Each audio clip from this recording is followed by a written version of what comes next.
I would like to begin once again in Daniel chapter 10, in the same passage that I read in the previous Bible study. Daniel chapter 10.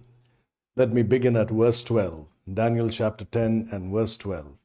Then said he unto me, Fear not, Daniel, for from the first day that thou didst set thine heart to understand and to chasten thyself before thy God, thy words were heard, and I am come for thy words.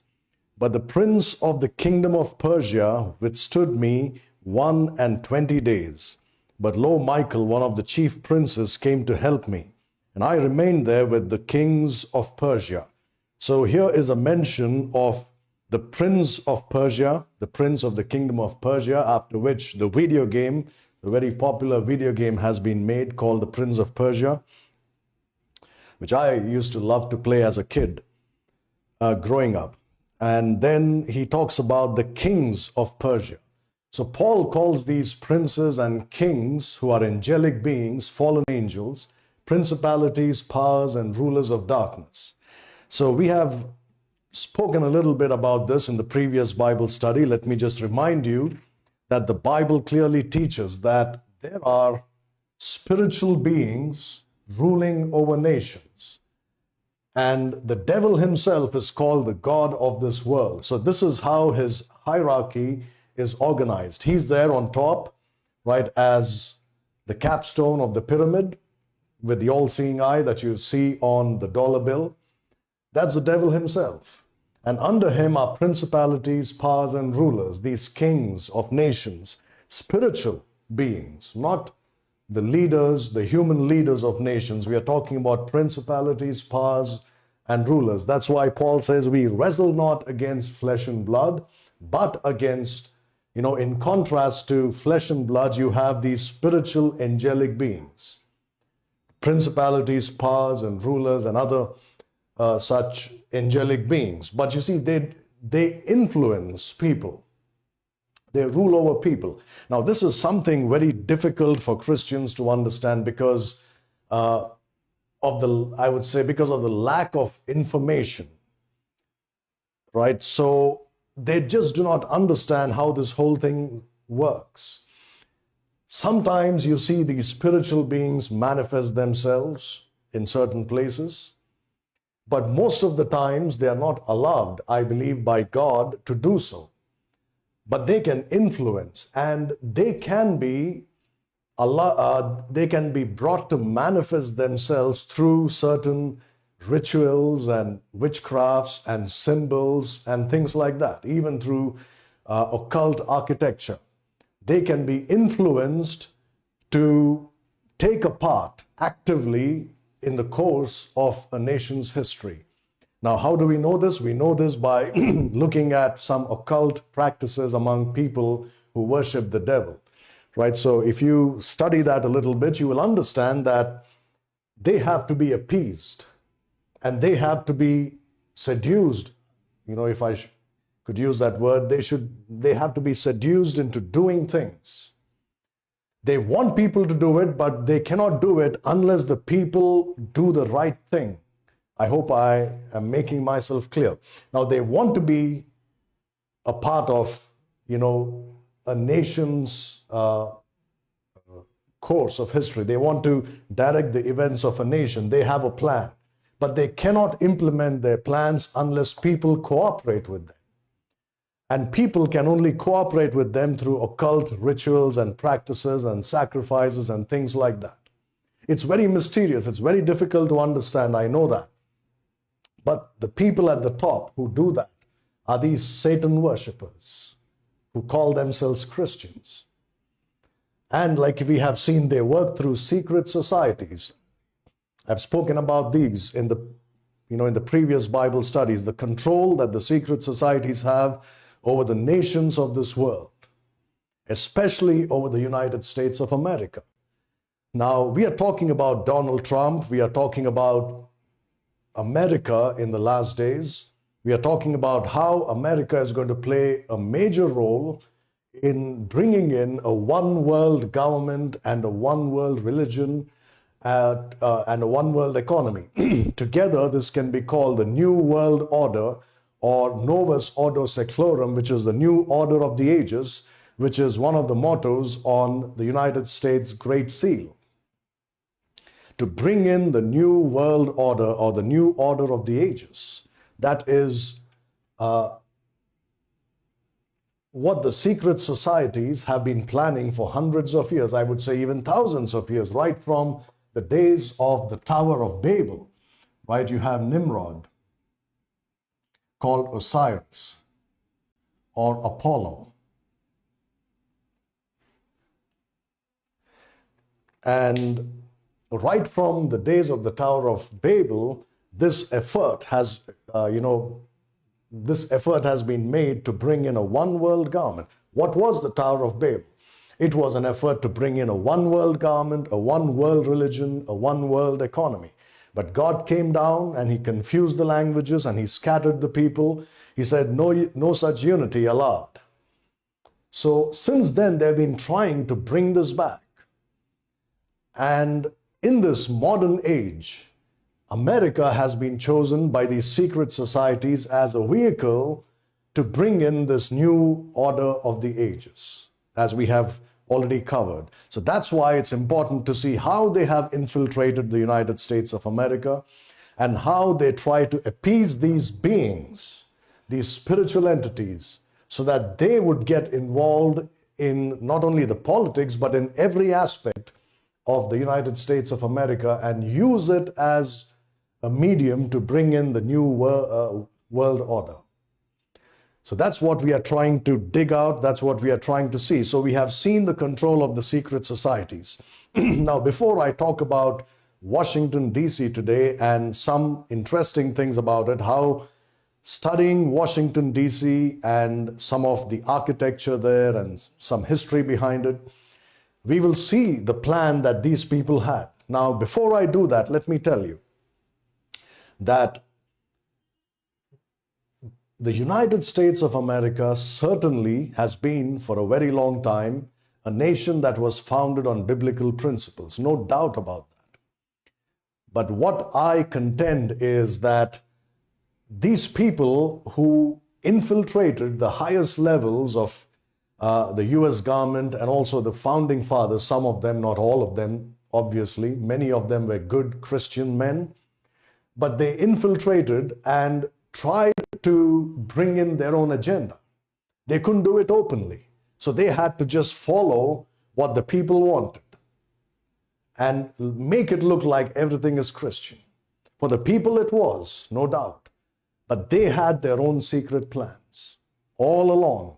That sounds like such a crazy thing, but unless you realize this, you cannot understand how America has become the nation it is today. How did it become like that? It's because it was done according to a plan that was hatched hundreds of years ago, right at the beginning of the United States of America. We have already seen how the Jesuits had infiltrated Washington, D.C. even before America became a nation in 1776. They were already present. Their presence was there in D.C. Though they were not very powerful, they were there. They have their Georgetown University, they have their Catholic University and many such universities all over. And through them, right, they had been working behind the scenes and trying to direct the course of America on a path that would ultimately lead to its being instrumental in bringing in the New World Order. Now, before I talk about Washington, D.C., I want to just continue talking a little bit about what I said in the previous Bible study about the control of the secret societies, especially in America. Now, I can talk about its control, right? Especially this group, the Jesuits, their control over this country in so many ways. But that's not something that affects world politics. So that's why we are looking at America, because America, as I've been saying time and again, has been one of the most powerful nations in the world. Therefore, it is an instrument in the hands of these people and ultimately in the hands of the God of this world to bring in the New World Order. So I want to talk about Donald Trump a little bit more. I know that many of you like Donald Trump, and to be honest, I like him too. Right? If he's speaking the truth, which it looks like he is, then he's going to be the greatest president ever. But you see, he cannot do everything he promises to do because he doesn't have a free hand. He's surrounded by these people. They won't let him do whatever he wants, even if he's a genuine person. Right? Always remember Abraham Lincoln. Always remember JFK. Now they are more powerful than they were in those days. So you think they're just going to let him have a free hand? Maybe if God, intervenes and says, I'm going to give 4 more years to America for being a blessing to so many nations through the preaching of the gospel and the distribution of the Holy Bible. So maybe God's going to do that. I hope he does. And then America is going to be for 4 years at least the greatest nation on the earth, like it's never been before. Because if God intervenes and Donald Trump does what he says he's going to do, it's going to be amazing. But I doubt it. I really doubt it. Just as in the beginning, when, the United States was founded, they infiltrated, right? They infiltrated that group called the Founding Fathers. You have many of those founding fathers, of course, were Freemasons. Not all, but many. And most of them were disciples of Bacon, as we have seen, Francis Bacon. And his dream of the new Atlantis. They were crazy about it. So just as they infiltrated that great group of men who founded the United States of America, they also infiltrated this man's cabinet today.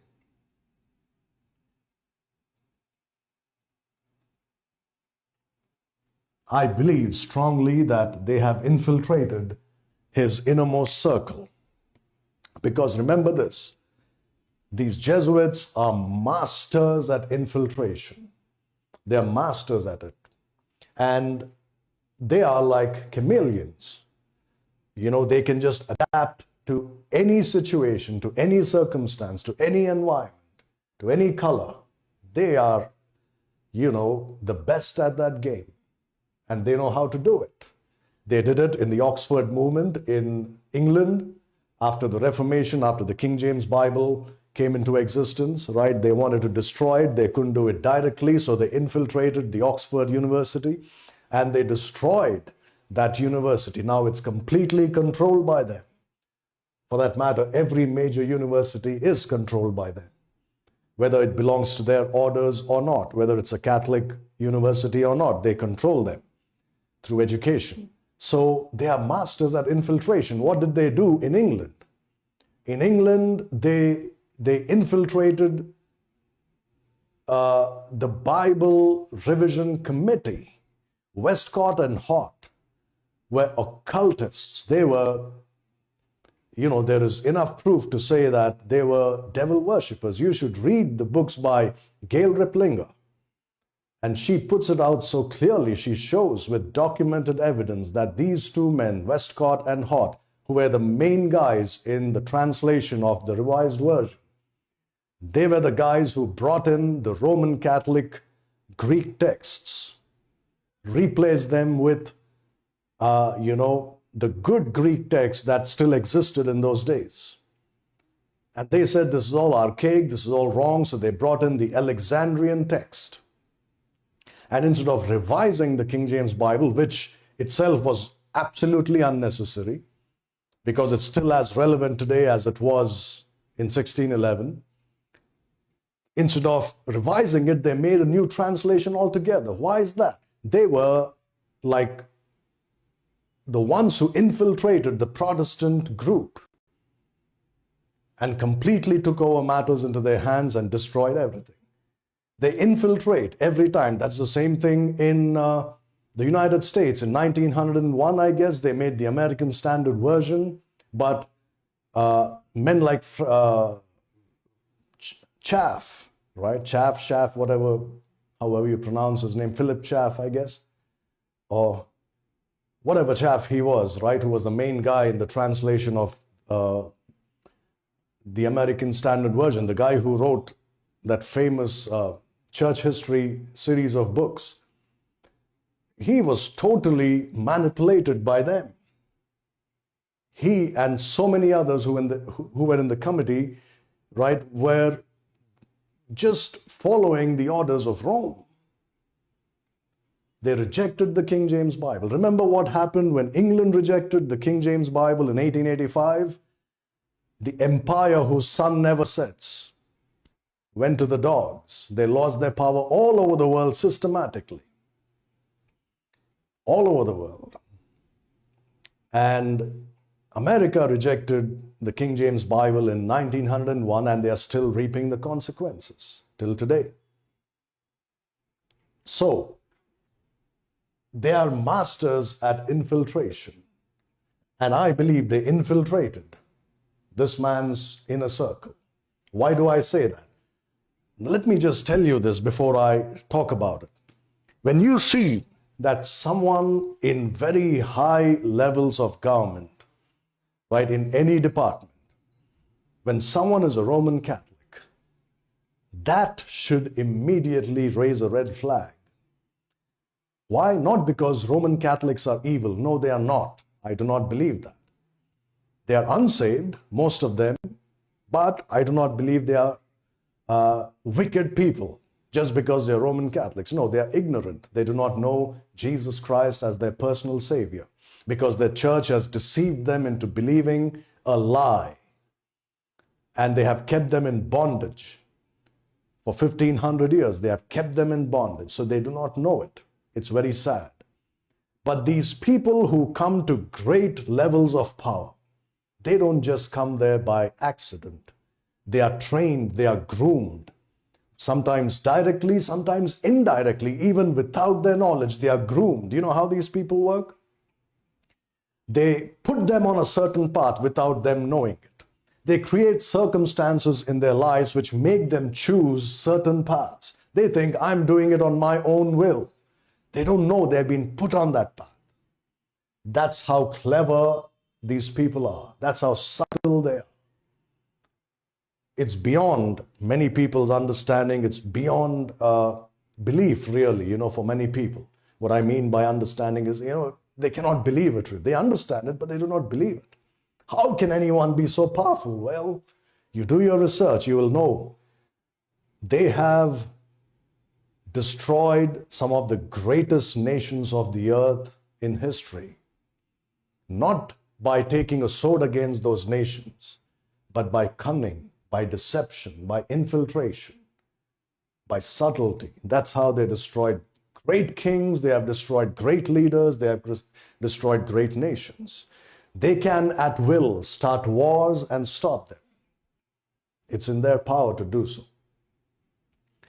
So, if you see someone come to a very high level of power and that person is a Roman Catholic, you think the Catholic Church is going to just be happy that, one of us has become so great, let's pray for him? No. They'll make sure, firstly, they'll be behind that person's rise to power. And even if they are not, they'll make sure they get him. They get him into their power.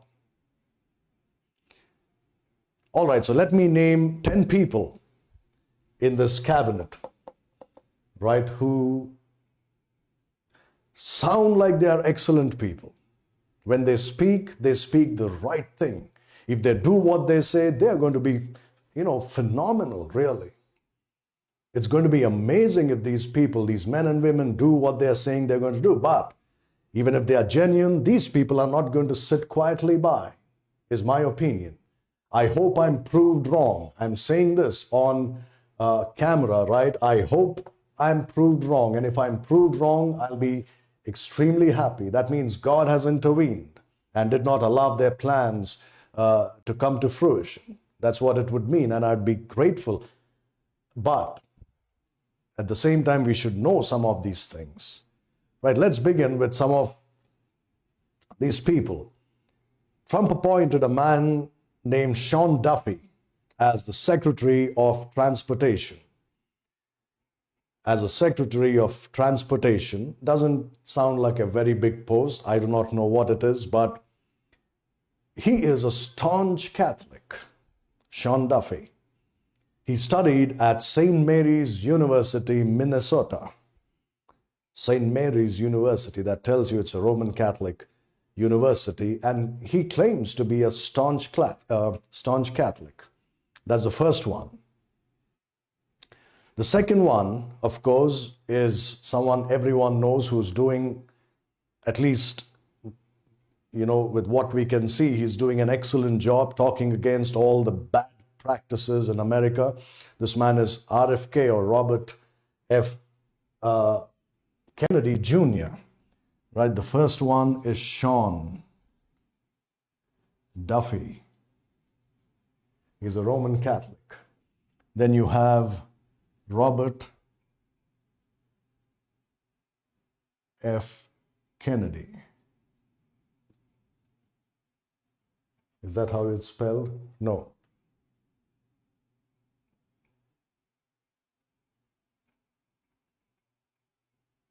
Robert F. Kennedy. Now, Robert F. Kennedy says that he is a very good Catholic. He claims to be a very good Catholic. He always remembers how he was brought up in a good Catholic family.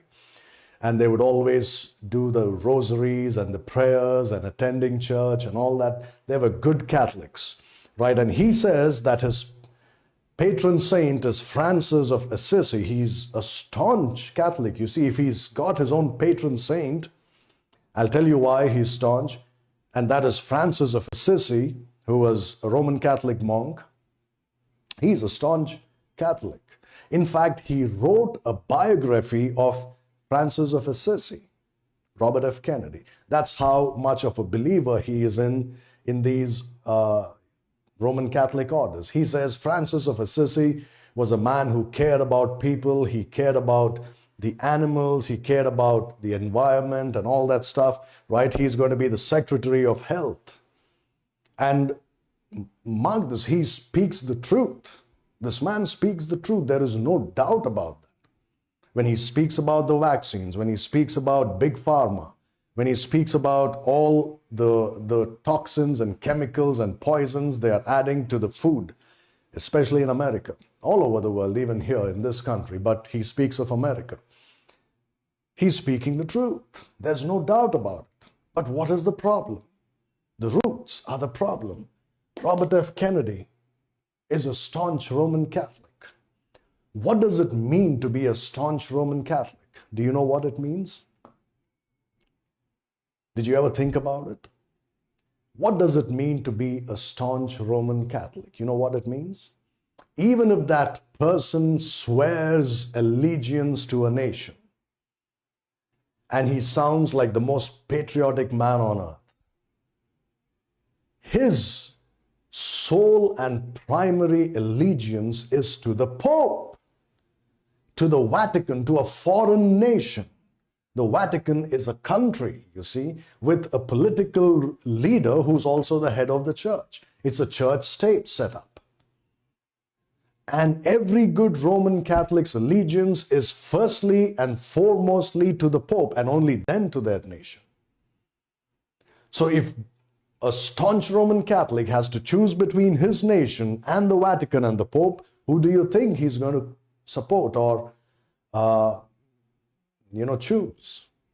Think about it. Think about it. Use your brains, your God-given brains.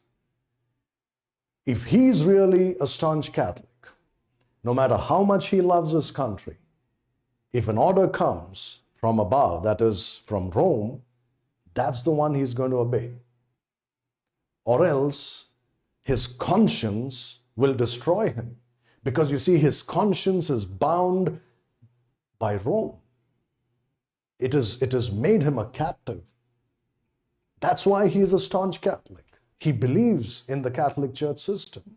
He believes it's divinely appointed. These people are sincere people. You see, many of them are sincere people. And they get manipulated because of their allegiance to this church. So you have Robert F. Kennedy. Then you have Secretary of State Marco Rubio. Interesting guy. Marco Rubio, Secretary of State. Now, these are all nominees, right? They have been nominated, they have to be approved, and only then they're going to become, they're going to assume office. But most probably, most of them will be appointed, I'm guessing. Now, the thing about Marco Rubio is that he is originally from a Catholic family. But from ages 8 to 11, when he was 8, right up to he was 11 years old, he and his family became Mormons. They became Mormons. It's like from the pan into the fire, right? Nothing good about it. And for those of you who think that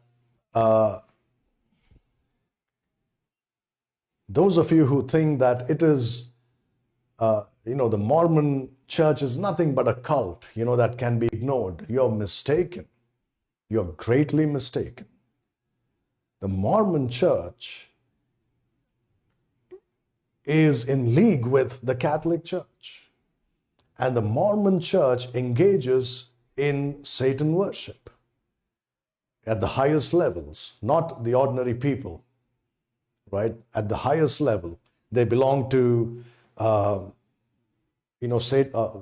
they do Satan worship. I'm talking about the Church of Jesus Christ of the Latter-day Saints.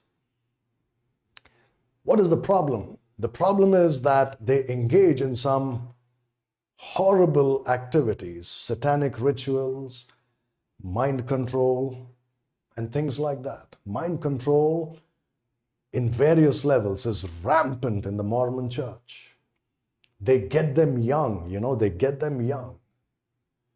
They catch them when they're young, they brainwash them. And this brainwashing that I'm talking about, I don't know if I'm allowed to talk about it openly like this, but if you dig a little bit into this whole brainwashing thing, right, the brainchild of the CIA, I don't know if I say it a little slowly as if, they won't hear me, but it is a brainchild of the CIA.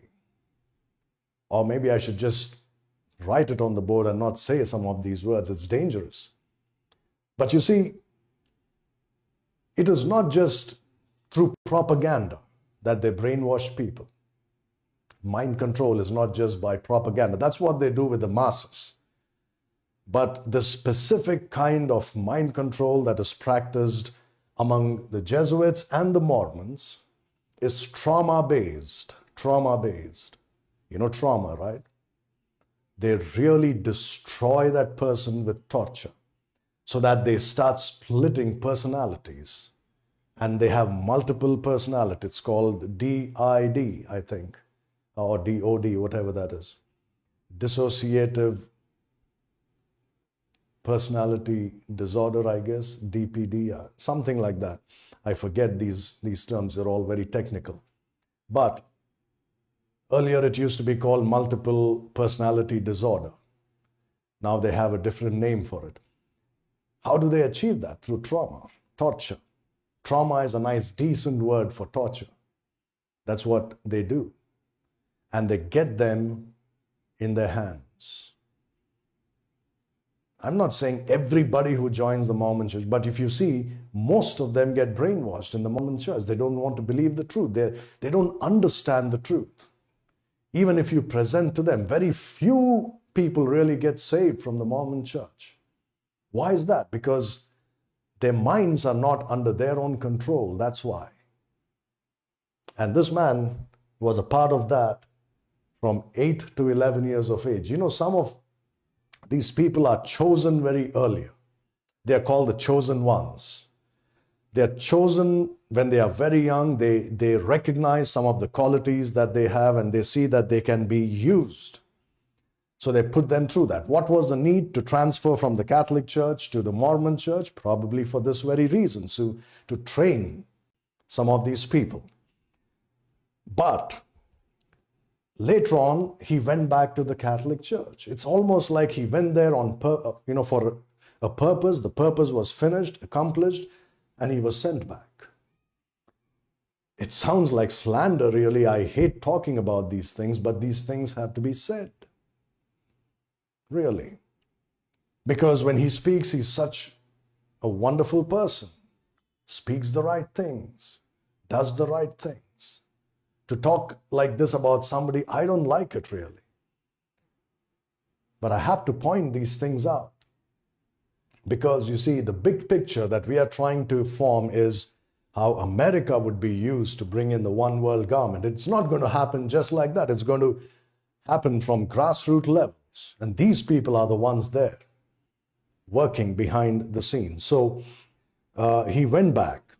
You know what he said? He said he's fully theologically and doctrinally aligned with the Catholic Church. Those are the words of Marco Rubio. These are the words of Marco Rubio. He says he is fully theologically, doctrinally aligned with the Catholic Church. So you have Marco Rubio. Then you have Elise Stefanik, right? Elise Stefanik is the UN ambassador nominee. UN ambassador nominee.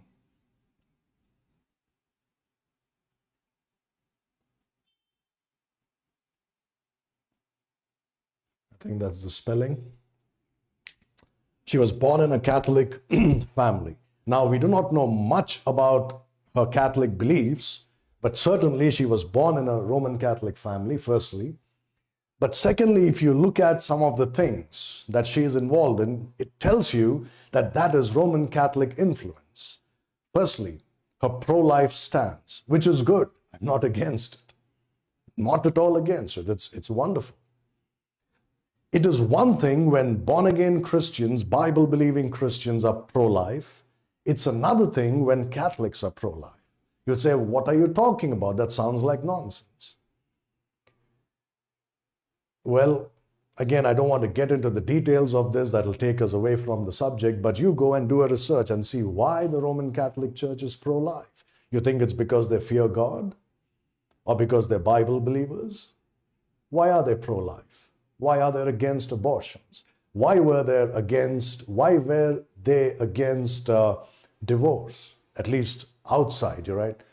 When you look at them, you'll say they are against divorce, they're against abortions. That's a facade, you see. Inside, it's something else. So she, Stefanik, is heavily pro-life. That talks about Roman Catholic upbringing. Conservative Roman Catholic upbringing. That's what it talks about.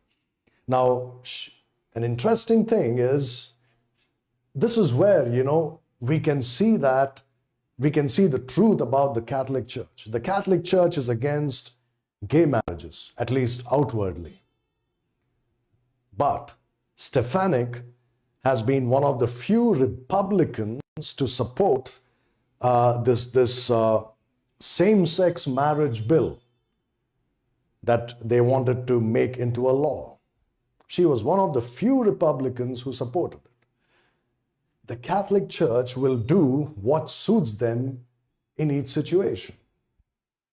So in America, while they say one thing, they say they're against a certain thing, but they'll be the ones instigating that very thing among the people. That's how they work. That's how they work. So I won't say much about her, that's all. she is certainly a good Roman Catholic who can be manipulated easily. The next one is, this is a difficult name to pronounce, Linda McMahon, I think, or McMahon, or however you pronounce it. If you ask me to pronounce it, I'll say McMahon, but I don't think that's how it's pronounced. Let's just call her Linda. Who is she? Well, we know her from her association with the wrestling world, right? Her husband, her ex-husband, was, I think, the founder of that whole American wrestling thing. So she's been nominated for the Secretary of Education. The Secretary of Education. She grew up, interestingly, in a conservative Baptist family. She grew up in a conservative Baptist family and later converted to Roman Catholicism. A Baptist converting to Roman Catholicism, something is seriously wrong there. Something is seriously wrong. If you dig up, you might find some really horrific details, which I didn't have the time to do, but you can do it. So, Linda however you pronounce her name, is it MC or MAC? MC.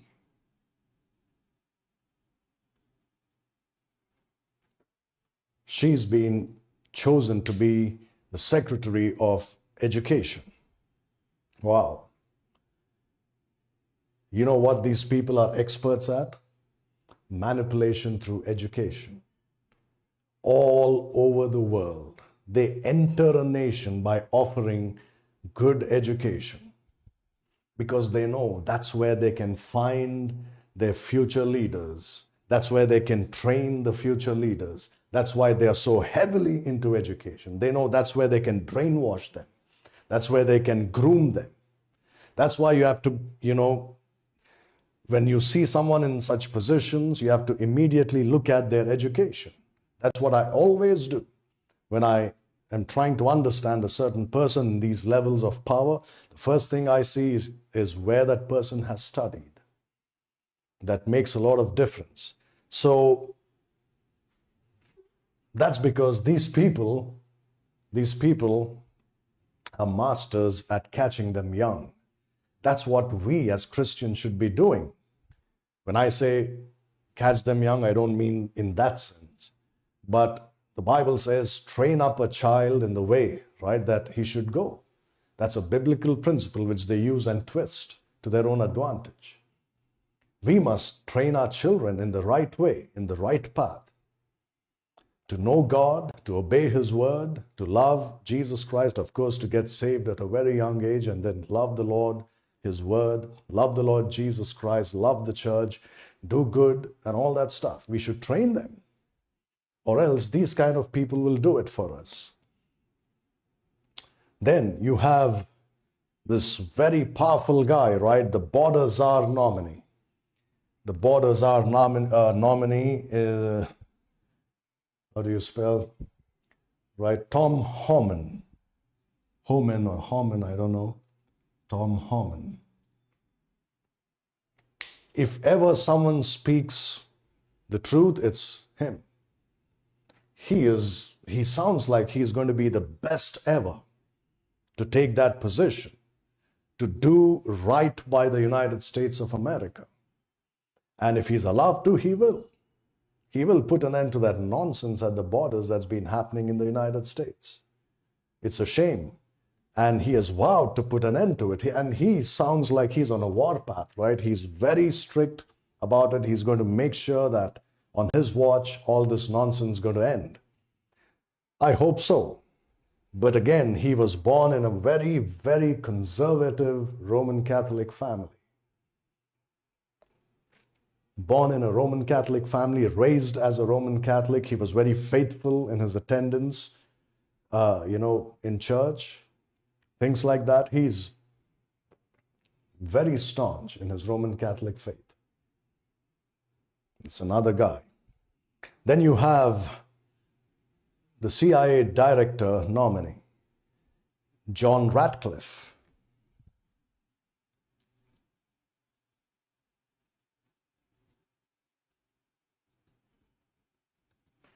John Ratcliffe.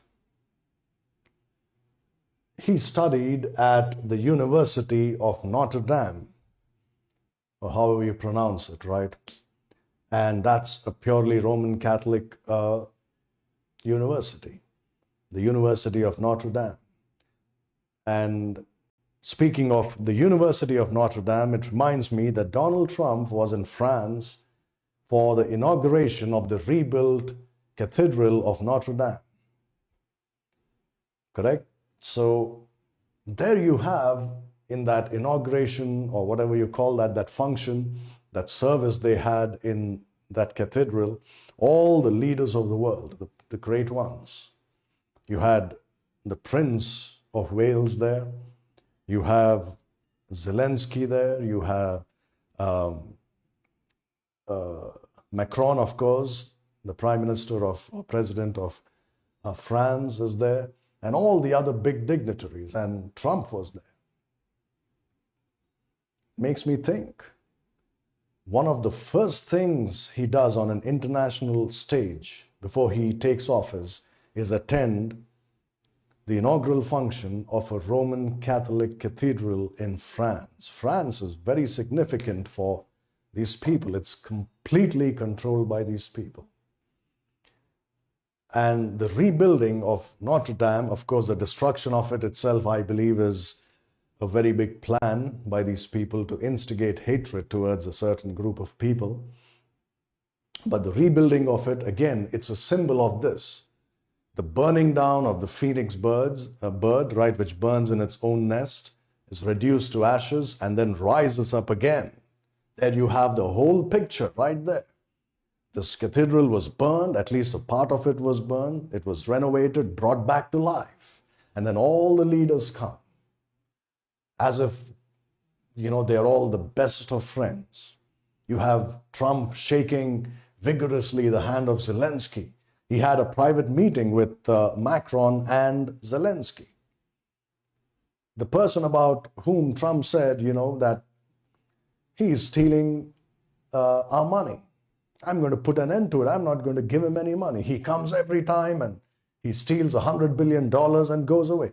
He talks like that and then he goes and speaks to him. Of course, that's diplomacy. But you see, there's something not right about this, is what I feel. That's my opinion. It's just an opinion. I could be wrong and I hope I'm wrong. But Trump attending a Roman Catholic function, or whatever you call that, a Roman Catholic event before he takes office, not in America, but this is an international thing. There is something to it. So, Tom Homan, born in a John Ratcliffe, I think he's a Roman Catholic. I'm not very sure about it, but he certainly attended the University of Notre Dame. Then you have Carolyn Levitt, the press secretary nominee. Carolyn Levitt with a K.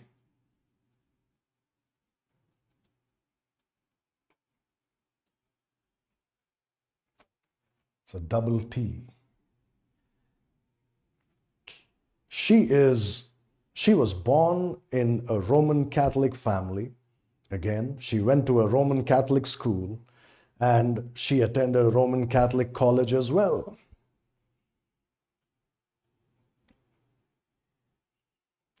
Born in a Catholic family, went to a Catholic school and a Catholic college. So she's going to be, I think, the youngest press secretary, but she's going to be the mouthpiece, the most seen person in the United States government, more than the president himself.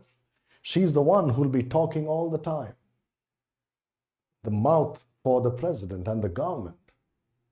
And she's a Roman Catholic. Then you have the Secretary of Defense. Now, before I go to the Secretary of Defense, I want to talk about J.D. Vance. I'll keep the Secretary of Defense for the end. J.D. Vance, right, is the Vice President-elect. He grew up a Protestant. But you know what he says, according to his own, confession? He was greatly impressed by the Dominican friars, the Dominican monks.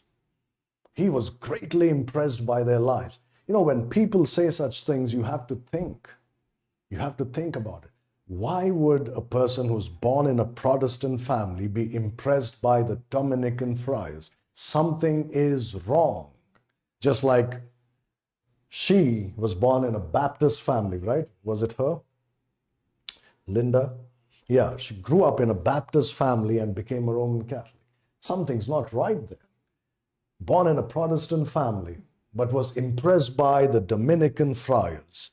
And in 2019, he was baptized by a Dominican priest. He became a Roman Catholic. He converted to Catholicism. That should really raise a red flag. It doesn't happen naturally. Sometimes it does, but when it comes to these people in very high levels of power, it's not natural. These are not fools. These men are highly intelligent people. Right? They are very intelligent. They're very individualistic. They are very, stubborn sometimes. They cannot be just swayed at will by anybody. It takes a lot for them to make this shift. Something's not right there. And he chose as his patron saint Augustine of Hippo, the so-called church father. He is the founder of Roman Catholicism, and he is the father of Roman Catholicism and the father of Calvinism, to be honest.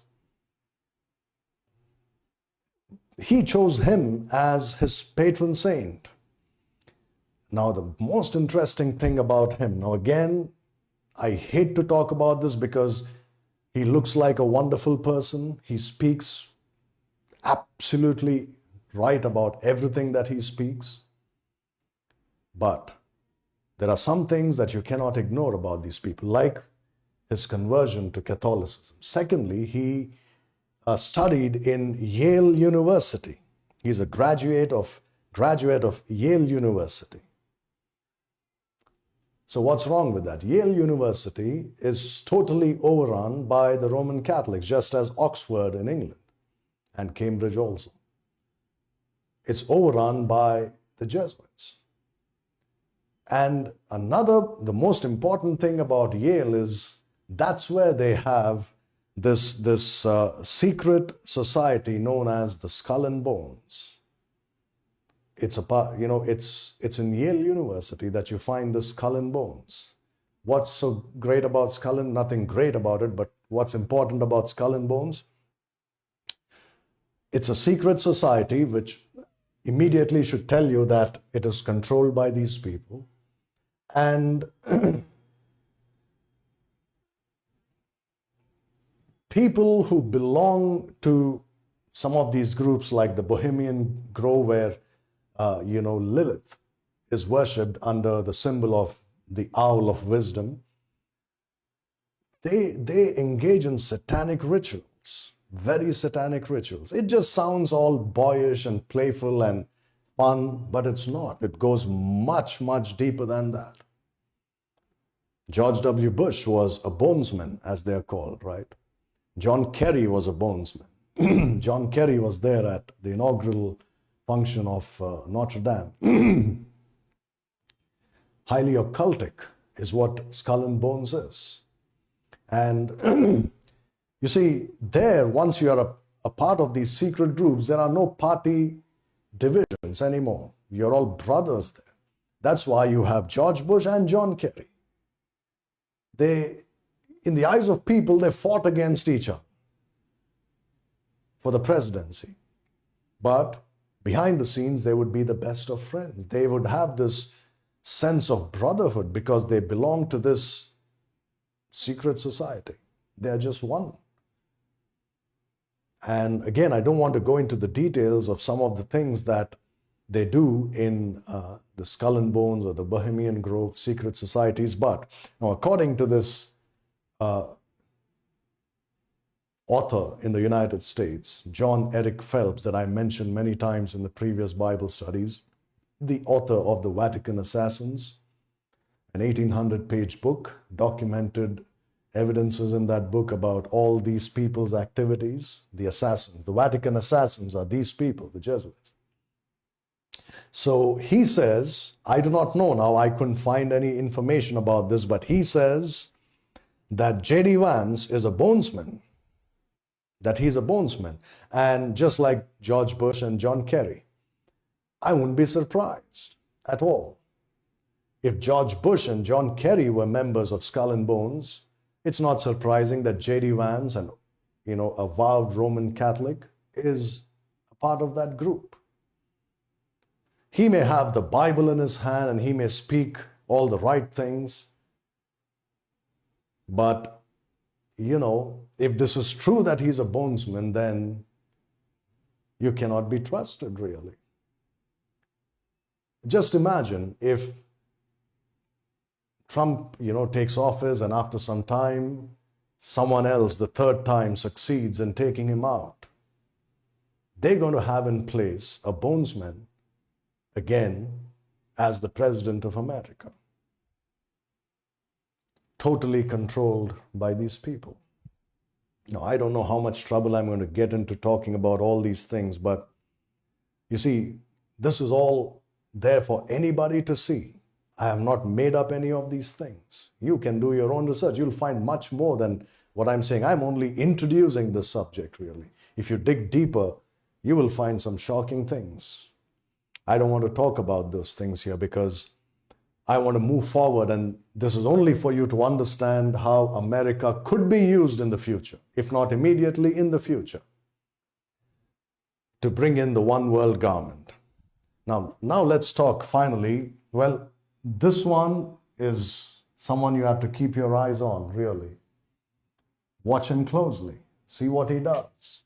It's very important. By the way, his wife is an Indian from the place that I am. From my place. That's where she is from. And according to Eric John Phelps, Usha, I think her name is, his wife, she also is closely associated with many secret societies like the Knights of Malta and the Knights of Columbus and other such groups.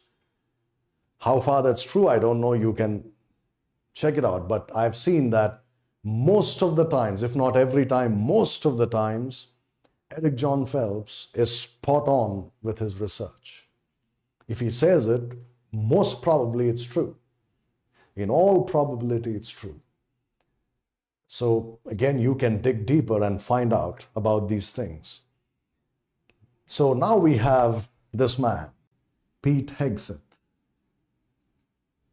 He's in the news every day, right? Pete Hegseth. He belongs to a Reformed church, a Calvinistic church. That means he's a Protestant. Calvinists in general are very conservative, very, very conservative. And if someone from of course, the Reformed church that he attends is not very conservative, it's a very liberal, a diluted form of the Reformed church. But he belongs to a Reformed church. And he studied in Princeton University in America. Now, Princeton produced some really great Bible scholars once upon a time. But just like any other university, Princeton has been totally overrun by the Roman Catholics. Totally overrun. They have a chapel there in Princeton University, and in that chapel, they have services for Protestants and services for Roman Catholics. Princeton, which was a Protestant college or university, which produced some really great Bible teachers and Bible scholars once upon a time. I don't remember the name of this guy, it just slips from my mind, but he has written this very great book. Again, the name, it just slips from my mind, but I have it right here somewhere in my library. He has proven the accuracy of the Hebrew Masoretic text. This man, he planned his whole life out. He divided his life into 3 or 4 parts. And he studied something like 50 different ancient languages that are connected to the Hebrew language. And he finally proved in his life that the Hebrew Masoretic text, which is the basis for the Old Testament of the King James Bible, is accurate. And he challenged everybody. He said, prove me wrong. He was ready to debate anybody on earth on this subject. And then you have, I think, if I'm not mistaken, Harry Ironside was from Princeton, right? He was a good Bible teacher, I would say, though he was not a Bible believer like how we are. But it produced some really good Bible scholars. And then it became totally controlled by the Catholic Church. Like I've said, they have this whole chapel which is dedicated to holding Roman Catholic services, also some other religious services. Anybody can use it for their own religion. It's not a Christian university anymore. It was a Christian university once upon a time. And that's where Pete Hegseth studied. You'd say, so what? Maybe that was closest to him, or that was the best thing that he could get at that time. All right. If you think that, someone in that position of power going through such a university and coming out unscathed, I don't believe that. Now, this man wrote a book, which I will talk about very briefly a little later. But he's been in the news for all the wrong reasons, right? And I don't know if that's true. They say he's got a drinking problem. Trump says, no, he doesn't have a drinking problem. We don't know. I don't know, at least. Some say that he has, been involved in these scandals. He's been accused of rape and misdemeanor and all that stuff. Anyway, we don't know about that, so I'm not going to comment on that. But what we know, we will talk about. He was also in the news for his tattoos, right? He has many tattoos on his body. He was swimming in a swimming pool. Somebody took those pictures, made a big thing out of it. The first one is a cross that he has on his chest. Now, what's special about this cross? It's like this.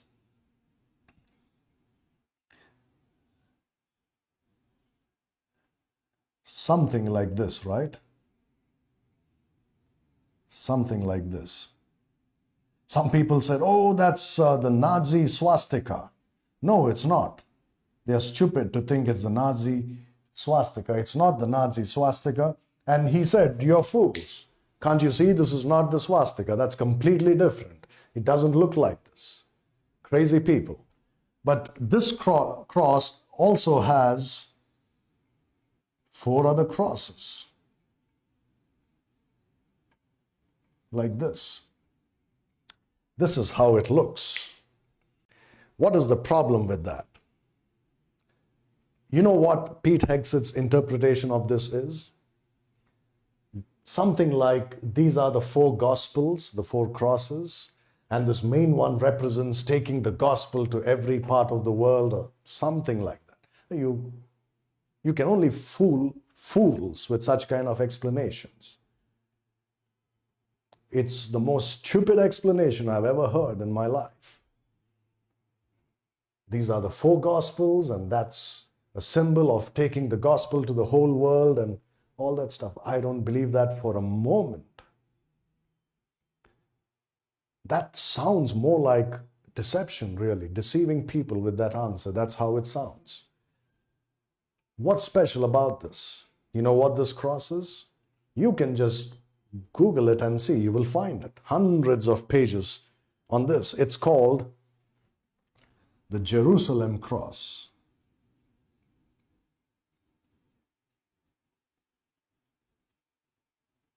The Jerusalem Cross. The Jerusalem Cross is the symbol of the equestrian order of the Holy Sepulchre of Jerusalem. Have you ever heard of this? The Equestrian Order of the Holy Sepulchre of Jerusalem. That is a Roman Catholic order of knights. Many Christians, the problem is they don't know history. If you know history, you'll know that the Catholic Church has fought 10 crusades in which they tried to recapture Jerusalem from the Mohammedans who were ruling Israel in those days. They fought 10 times, they lost 9 times, only once they won Jerusalem. Maybe you have heard of this order called the Knights Templar, the Knights of the Temple. Very close to the Knights of the Temple were the Knights of the Sepulchre, or the Knights of the Sepulchre of Jerusalem. These were crusaders who fought in these wars, the Roman Catholic Crusades to recapture Jerusalem. So if you don't know history, this sounds like nothing important. But if you know history, you know how important it is. How the Pope lusts for Jerusalem to be under his control. In fact, there is a theory that says that, and I believe it, of course, but I'm calling it a theory because I'm not teaching it right now to show you all the evidences. You could call it a theory if you like. And the theory is that it was the Roman Catholic Church that was instrumental in bringing Islam into existence. And I believe that. You know who Muhammad's wife was? She was a good Roman Catholic woman who encouraged him, who was the main reason behind his success, who encouraged him to follow the path that God was showing him. She was a Roman Catholic, a plant. What does that remind you of? Do you think that these people are not experts at planting people in the right place at the right time? Especially through women. So it could be true. If you do a little research, you will see. You can look up Jack Chick's comic books, right? Tracts. And he's written on that. He's written on that. Alberto talks about it. There is enough proof for that. Anyway, I don't care now really if you don't believe it. It's your opinion, but I believe it. So they wanted to control Jerusalem and to bring it into subjection. They wanted to use these people, the Mohammedans. But what happened was later on, these Mohammedans became powerful and they said, we are not going to listen to the Pope. So the war started. They had 10 crusades in the Middle Ages, in the Dark Ages. And the Catholic Church lost 9 of them and was victorious in only 1. But you see, the Crusaders, the knights who fought in these wars, they were dedicated to the Roman Catholic Church. Of course, people like the Knights Templar supposedly broke away from the Catholic Church later on. They were persecuted by the Catholic Church. That's because they didn't submit to them. All that's a different story, but the cross of Jerusalem, or the Equestrian Order of the Holy Sepulchre of Jerusalem, today is directly under the Holy See in Vatican. That's where their office is. It's totally a Roman Catholic order. It's a Roman Catholic order. What are you doing, a Reformed church member, having the Jerusalem cross, the symbol? This is not a symbol of anything else. This Gothic cross kind of thing is not a symbol of something else. He didn't dream it up. It's not his design. It's been in existence since the time the Knights of the Equestrian Order of the Holy Sepulchre of Jerusalem have been in existence. That's their symbol. That's theirs. That's their logo. What are you doing with that on your chest?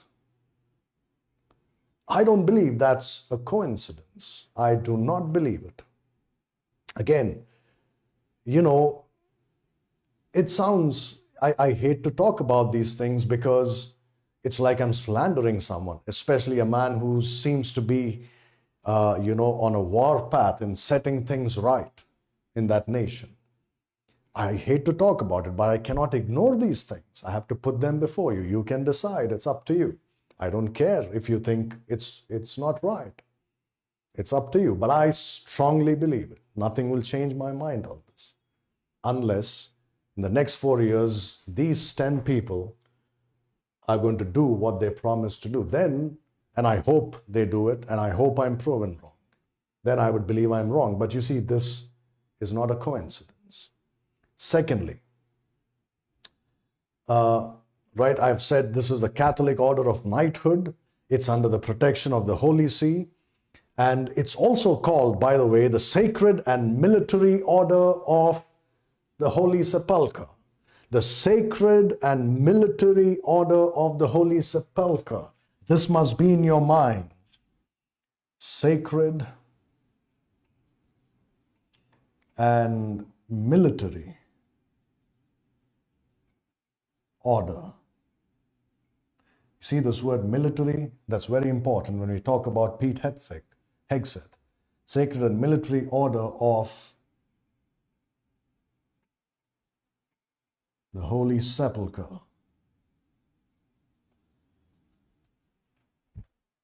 Why is it important? Because this man believes that he's from an army background and he wants to clean up the army and all that stuff. He truly believes this. He's totally into it. It's like he's obsessed with the military.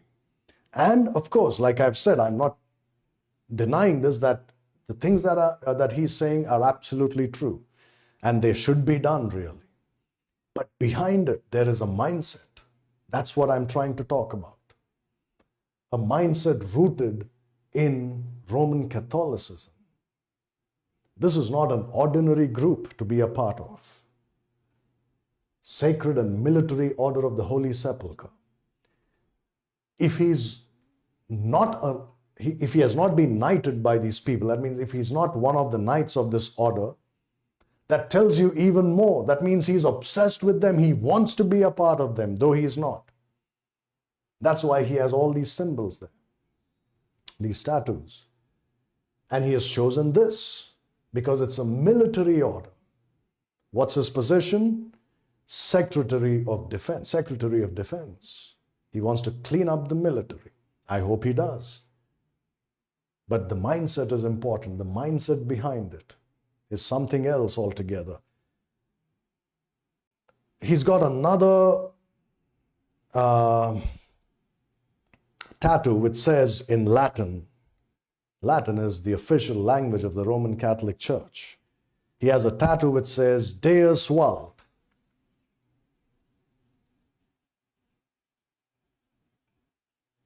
What does this mean? This means God wills it. Deus, of course, is God. Deus Vult means God wills it. Whenever someone believes that he's on a mission from God, right, in the garment, whether it's a president or anybody else, he is a most dangerous person. In all probability, such kind of people are brainwashed, like George Bush Jr. He believed he was on a mission from God. That's a dangerous sign, very dangerous sign. This man believes it.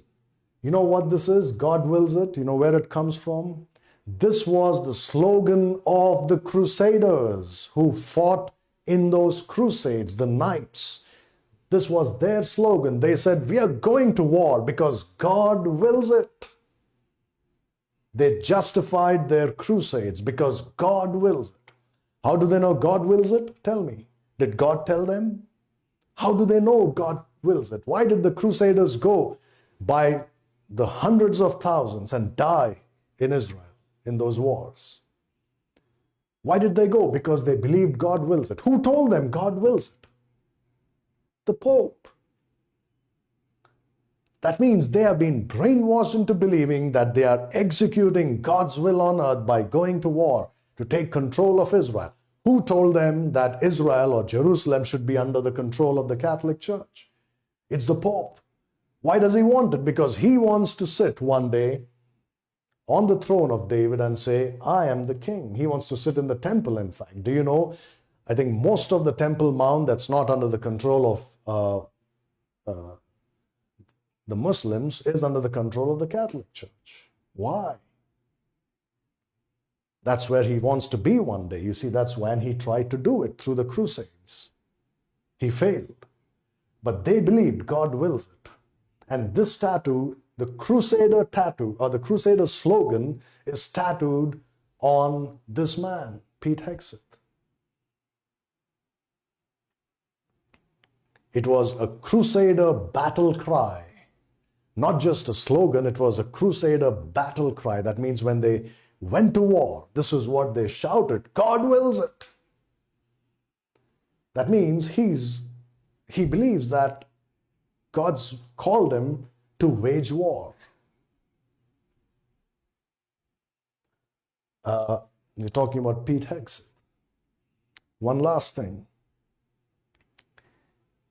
There's another tattoo on him. And that's of a snake and something else together. I don't remember what the other one is. It's a snake and something else from the American Revolution days, which says, join or die. Join or die. That sounds very harmless, right? From the Revolution days, where they said, you better join the revolution or you die. I don't know which side used it, whatever, but it's from those days. Join or die. Again, that doesn't sound right in today's context, in the context that he is in. Join or die? That sounds more like Hitler to me, not a good American politician. But that's there. That's there. From a cartoon attributed to Benjamin Franklin, by the way. Benjamin Franklin urged the then colonies to unite, right? And that was the slogan, join or die. That was a cartoon that's attributed to Benjamin Franklin, and I won't be surprised if it's true that it was he who made this thing up, join or die. Because Benjamin Franklin was deeply involved in occult practices. Very deeply. When I say occult, I'm talking about Satanism, ritual abuse of people and things like that.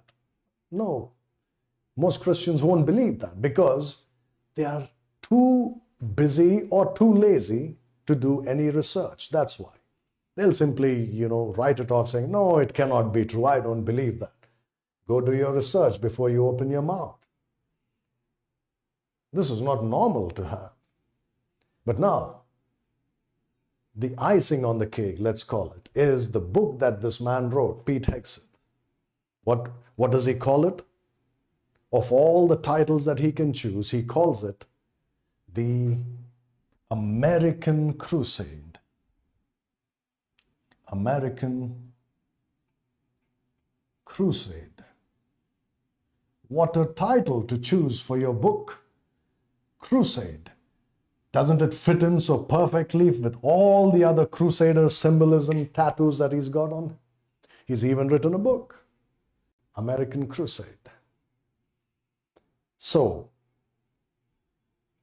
these are 10 people who have been nominated to be in various important positions in Trump's government. You think that's a coincidence? That looks like a plan to me. You must be blind not to see it, really. That looks like a plan. And somebody said that this is the most Roman Catholic dominated nominees or, cabinet ever in the history of America. Never before, not even in Biden's time, I guess that's what I'm assuming. I don't know if it's true, but that's what somebody said. The most Roman Catholic nominees ever in a government. That's shocking. Even if he doesn't come out openly as a Catholic, at heart he is. You have to be associated with these things. It's not possible otherwise. He is sold to this whole idea of the crusader mentality.